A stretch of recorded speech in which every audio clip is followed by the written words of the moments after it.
Right, so you want to go and live in a van because the cost of living is just going up, or you're just kind of fed up of being stuck in one place and you want a bit of adventure, but you've seen Instagram, and Instagram makes van life look, ooh, just so lovely.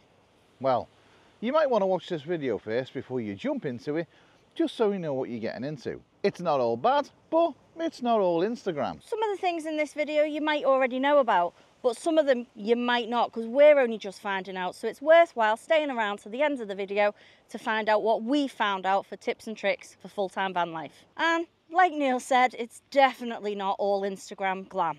One thing that we would absolutely recommend is before you jump straight into van life and get rid of all your belongings, is hire a storage unit.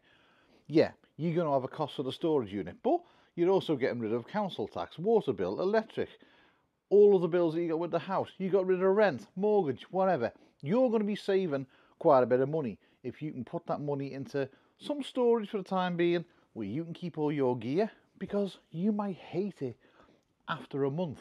And most people will have just given the stuff away or put it on Marketplace and got next to nothing for it. So hire a unit, put all your junk in it, all your belongings, everything you own, put it in there before you move into the van. Because if you don't like it, you can always go back, get your stuff and go back to the way things were. Now, we know not everyone can afford a unit, but there are actually other options for people. So when we were looking, I did come across a few houses where people were renting out their loft space, or they were renting out a room for storage, and it was half the price of what we're paying now. So that's always another option for you to have a look at if you need somewhere to store stuff. And as well, there's always council garages, things like that, or garages. They're coming up on Gumtree, Marketplace, loads of people. Just do your research first. Next thing is a hose pipe. But you don't want to be carrying something like this, because that's just ridiculous. So we recommend 2 hose pipes. We've got one of these. It's an extendable one, and that in there is 50 meters worth of hose. It's absolutely huge. It's massive. It goes on forever. That has never come to a tap. That wouldn't reach the van. Also, for a top tip, under your seat, keep a smaller hose. Something that is about 3 meters long, because 9 times out of 10, you can pull next to a tap and you can get water. A lot of taps you come to will have a screw thread just like that. But what if they don't? Well, you can't screw that onto something that hasn't got a thread. What do you do? We use one of these. You've probably never seen one before. But if you come to a tap that's like a normal sink tap, or one with the tap on top and it's just got a little edge, you can screw this out so the tap head goes in there, and then you close this down and that locks it all into place. This is an absolute game changer when you can't find a tap with a thread on it. It's also worth keeping a few spare thread tap ends as well, because you do tend to lose them or forget them, or you leave them on, they go missing. But that is a great buy. Get one of them, links will be in the description. Now let's talk about being safe online. You need a VPN. Trust me, you do.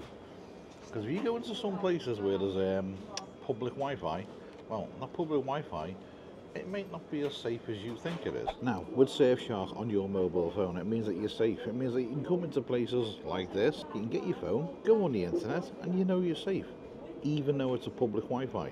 When you're online, it means that all your information and all your web browsing, it's all private, because there's people out there wanting to steal all your information. And you think about it, how much information is on your mobile phone? Safeshark are going to give you 4 months for nothing if you use the code SAFEBAN. So put that in when you're on the checkout and you'll get 4 months for free.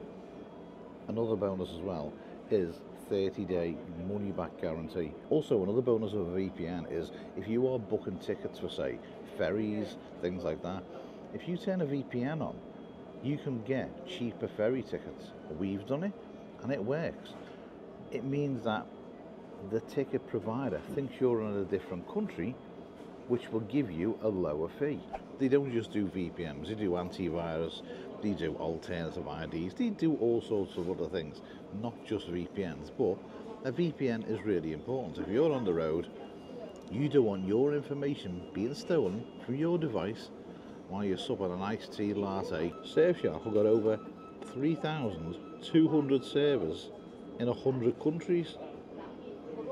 Didn't realise there was 100 countries. Now, another bonus is when you're off the public Wi-Fi and you're getting back to the van, well, it means that you can watch some other programmes on the TV that are not necessarily in your area. Do you fancy watching something different? Yeah. Well, we can turn Safeshark on and put ourselves in another country. So obviously when it comes to living in a van, there's different ways you can go about it. Do you build a van? Do you buy one pre-done? I mean, for us, obviously we built this, but we do also have Doug, which was a old school motorhome. Now, the pros with this for us is that we built this. We built it, put things in where we wanted to put them. We went away in it before it was fully finished. So we knew exactly where we wanted the kitchen. We knew where we wanted the bed. Obviously, over time, things change. You want to extend things. You want to change your solar panels out. But we know where all the wires are, everything's fitted, so we can physically just go in and change that at the drop of a hat. It's not like we have to go searching and hunting for things. Got a quick job to do. Hurry up. Can't do anything, can I, without him coming and interrupting? Yeah, so when you're looking at if you want to live in a van, what are your best options? Obviously, everybody's different. If you get a motorhome or a coach build, you are stuck with, well, not stuck with, so to say, but you are limited because it's already pre-done for you.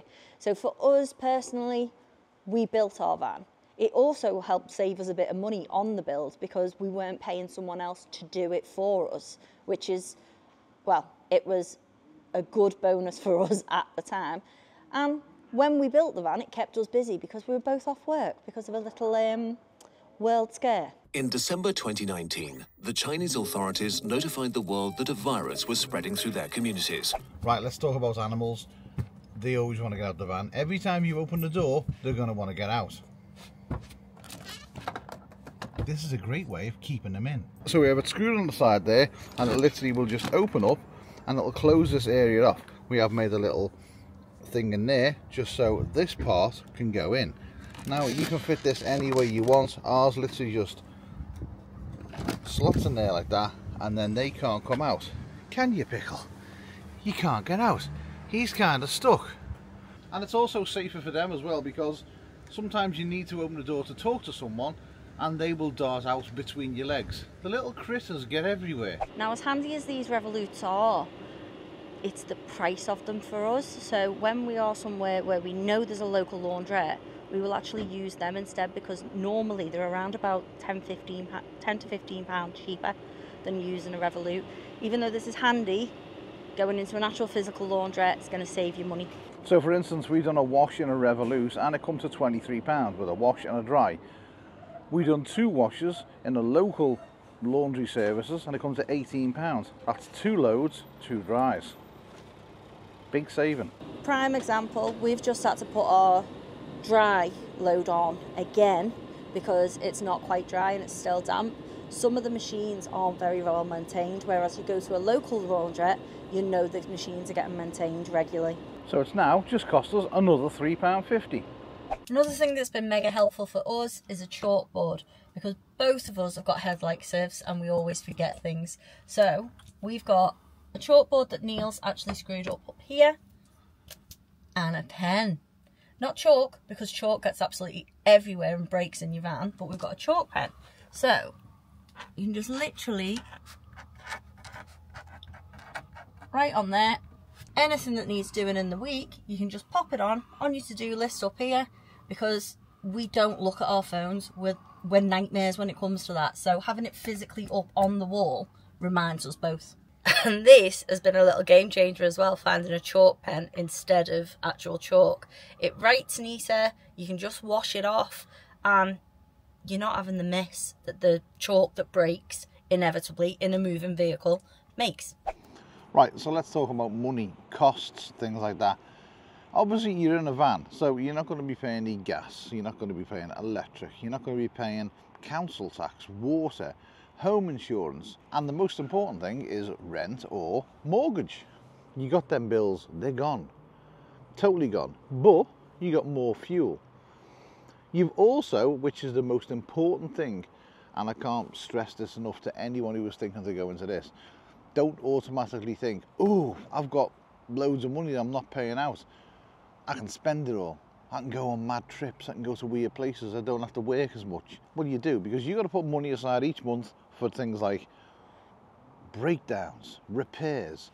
Things will go wrong with the van. Don't forget, you're now living in the van. It's not your weekend getaway. It's not your go away for a week, come back, park it up for 2 months and just tinker around, do little jobs on it. The vehicle is being worked to its maximum.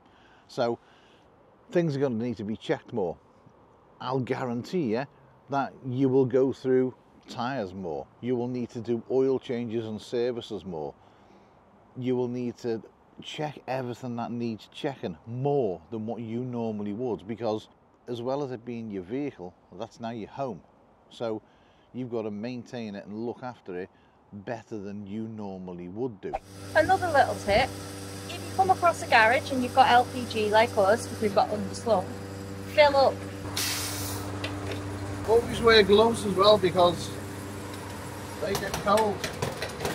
Doesn't matter how much you need, whether it's £2, £3. We've just topped up £10.68.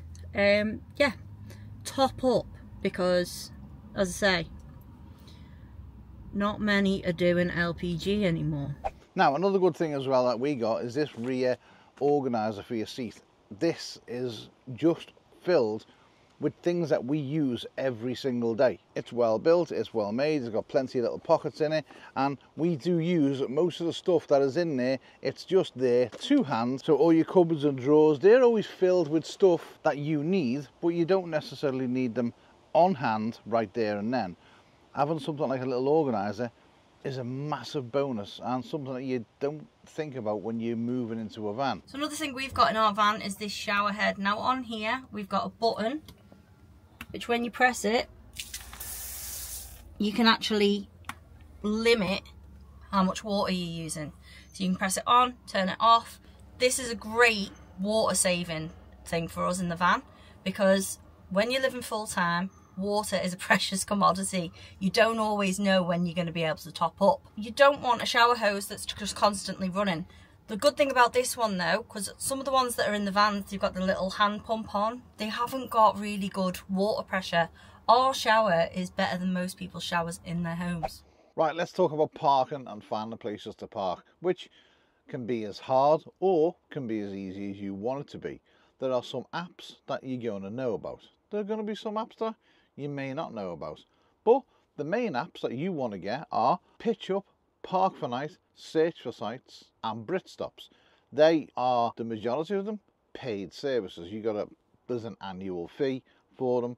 Some are really low, some are a bit higher, but they will give you the ability to look in your area and find out where you want to park. Now, there's a couple of other parking apps that you may want to get just to cover yourself. So you've got Euro car parks, you've got pay by phone, and you've also got phone and pay. Now, there's another one. If you want to stay in Morrison's or hotel car parks or things like that, you need to download Horizon Parking. What that does is, like all the others, it looks at the area you're in and it'll tell you whether there's a Morrison's, whether there's other supermarkets, whether there's hotels that allow you to park in there and charge you a fee. Now, they're normally quite low charges as well. They're not, you know, mega charges. Here's a big bonus for you. Search for Sites does have pubs on there as well. So you can go on the Search for Sites app and there'll be a picture of a beer. They are pub stops. So do you necessarily need Britstops? Maybe not, because their fee is a lot higher than Search for Sites. Now, if you don't want to pay for apps, understand that, because it is an extra charge. There is Facebook. Facebook is a great place for van life groups, for actual pages where you can actually go and find park ups. The only thing I will say is just be mindful that sometimes these are just park ups that people have put on there and they've not asked permission. So always double check. If it is a car park, if it is a hotel, if it is a pub, ring up in advance, check with them, see how the land lies. Another little tip for Facebook is LSAN groups. There are groups on there where you can actually just join up And most of the people know places in their local area where there is an L stand that you can use, because obviously when you're full time and if you've got a chemical toilet like us, it does need emptying, it does need disposing of. Now some campsites will let you go on for a nominal fee, like in between £5 and £7, and utilise their services, and you can top your water up as well. So when we're looking for park ups, we're not just looking for somewhere where we can park up. We've also got 4 little fairy things to think about. They need somewhere that they can go, have a good run, stretch the legs. So we try and find places that are either quite rural and out of the way, or that have parks and local amenities nearby that we can take the dogs out for a walk and it's nice and quiet and they're not around too many other people. Right, now we're going to give you a couple of things that are going to make your life a little bit easier. Do you think? I think. We were using a lot of gas boiling the kettle because somebody likes to drink a lot of tea. Yes, they do, don't they? I do. But we found something. It's a little diddy 2-cup kettle. And it works perfectly. Like for us, that is the perfect amount of boiling water. It is. It's good. And how many watts is it? 600 watts, and it uses 1% of the battery every time we use it. So basically, nothing. That's nothing for us. And you can run that off a power bank. Yes, you can, because it's only 600 watts. Depending on the power bank, obviously. I think most are 600 watts, aren't they? I don't know. I reckon most power banks would use that. But that is great, and it boils in like 4 minutes. It is good. It is quick. It's a lot quicker than having our whistling kettle on the hob. Yeah. Also, as well, the whistling kettle was a lot bigger. Yes. So there's a little tip for you, and that's another one. You love that thing. I absolutely love this thing. It's a light. Yeah. Does more than that. This isn't why I love it. That's why I love it. Because it's a helicopter. It is just brilliant. I really do think it's brilliant. When we're outside of a night time and we've got the awning out, hanging that up gives us the perfect light, and it does do white light as well. Also, it's got a little light on the bottom, if I can work that out. No, oh, that's the spicy light. I don't know what. Oh, that's the open for business spicy light. I don't think that's open for business spicy. There you go. It's got a torch on the bottom as well.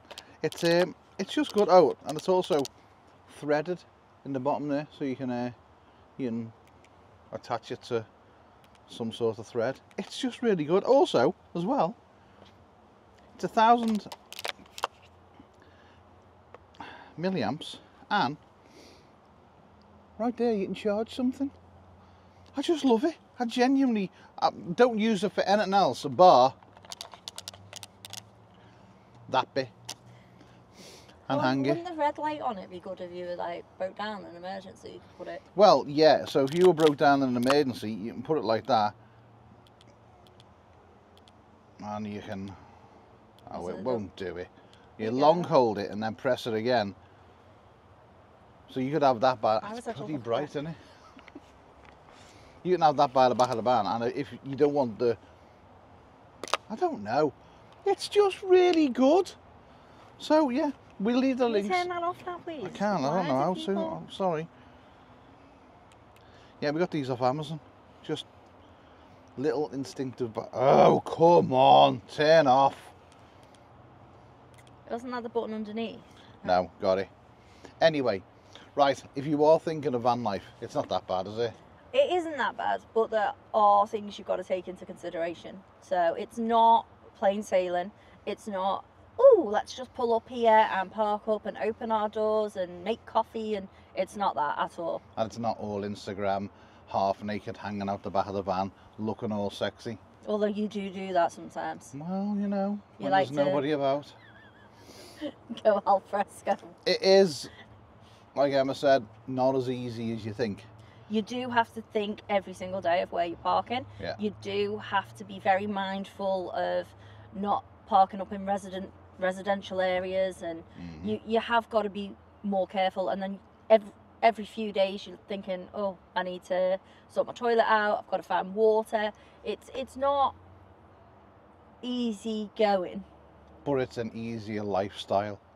We wouldn't change. No, we wouldn't. And also, don't let all the, like we said this in previous videos, the big drama videos you see. My windows got smashed, I got the knock in the middle of the night. We've never had any problem. We don't know anybody who has had any problems, and we know quite a lot of people who've lived in the vans for a number of years as well. We're not saying that people don't get their vans knocked on, because it does happen, but a lot of the time it's few and far between. Or sometimes it is the police. They call it clickbait. I have heard stories of it being the police just genuinely checking on people's welfare. But if you're ever in that situation, you don't have to open your door. No, you don't. That is your safe place. As long as you are somewhere that is legal, you're quite within your rights. It's just the same as a house. You know, when people come knocking on the door, you don't want to open them, you just go... And a general rule of thumb is, if you get to a place and it doesn't feel right, move. Go. Trust your gut. Genuinely trust your gut. We've done it several times. We've got somewhere and thought, something's not quite right here. So we found another park up, and then we've gone, and then we've been fine for the rest of the night. I know when Emma's like a bit, I don't know. And I get onto it now, don't I? And I ask, what do you reckon about this place? And I know if there's a pause, just go, don't argue about it. Don't even have the discussion. Just go, right, somewhere else. Yeah. Let's go somewhere else. Even I've pulled up at places and gone, don't know about this. Unsure. I mean, we were somewhere last night which just wasn't ideal. But we did have some sleep. But it wasn't ideal. But there wasn't really anywhere else. So it's not always great park-ups. Sometimes you're just stuck with what you've got. Yeah. Unless you want to travel for miles, which we didn't. Yeah, but... Because we've got a specific reason for being where we are at the moment. So it's kind of shut up and put up. I like that. But you can get that with your neighbours. You can. We were lucky we had nice neighbours. Did we? Yes, we did. Okay. Not everyone has nice neighbours. And if you've got someone who's actually physically moved into you next door... Moved into you? Moved into you? Moved wow. in... That's a whole new video. Moving into you. Shut up. Be on a different channel. If you've got someone who's not the nicest of characters that has moved right next door to you, you're stuck with them. That's how all my neighbours have felt through the years. It genuinely is. Not just as neighbours, trust me. You can't just hop in your van and go. But we can. Yeah, right. Time to go and move into you. Think about what you're doing before you do it, and expect the unexpected. But the good days will be amazing. And they will outweigh the bad days. Yeah. Come on then, sausage. Cup of tea time. Oh, put that kettle on and I'll light up your life. Ugh.